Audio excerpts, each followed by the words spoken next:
ስለ ደረት ፀጉር መላጨት ጉዳይ ላይ ብዙ ሰዎች ሐሳብ ሲያነሱ ያለው ፈትዋ አይደለም፣ አስተምህሮት ነው። ፀጉራ ማንሳት ያለብንን ፀጉር መጀመሪያ ከታዘዝናቸው መካከል እናንሳ።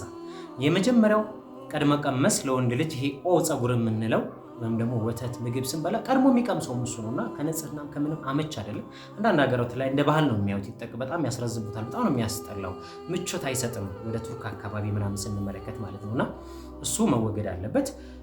ከዛም በተጨማሪ ግን እንደ ፍጥራ ታይተው ደግሞ መወገድ ካለባቸው መካከል የብትብቻ ፀጉር አለ። የብልት ፀጉር ላይ ማስወገድ ያለብን ነገሮች አሉ። እንደውም ብዙዎቹ ከዛ በፊት ቢነሱ ጥሩ ነው፣ ነገር ግን ካልተቻለ ከ40 ቀን ማለፍ እንደሌለባቸው የሚነገሩበት አጋጣሚዎች አሉ። እነዚህን ጥንቃቄ አድርገን ብናስወግዳቸው።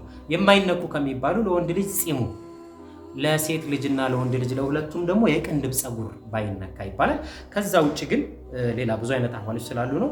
ሌላኛው የእግርና የእጅ አሊያም ደግሞ የደረት ፀጉር የሚያስቸግረው ከሆነ ከፊፍ ከሆነ ብዛት ካለው በተለያየ ነገሮች እንደዚህ አይነት ሙቀቱ ነው የሚቸገርበት መንገድ ካለ ማንሳት የሚችልበትን መንገድ ያስቀምጣሉ ማለት ነውና ወለሞቻችን በዚህ መልኩ ያስቀምጣሉ። ስለዚህ ከነዚህ መካከል እንግዲህ እንደውም ብዙ ጊዜ ፀጉር ግን እርግጥ በተነሳ ቁጥር ብዛቱ እየጨመረ እንደሚመጣ ነው የሚታወቀው።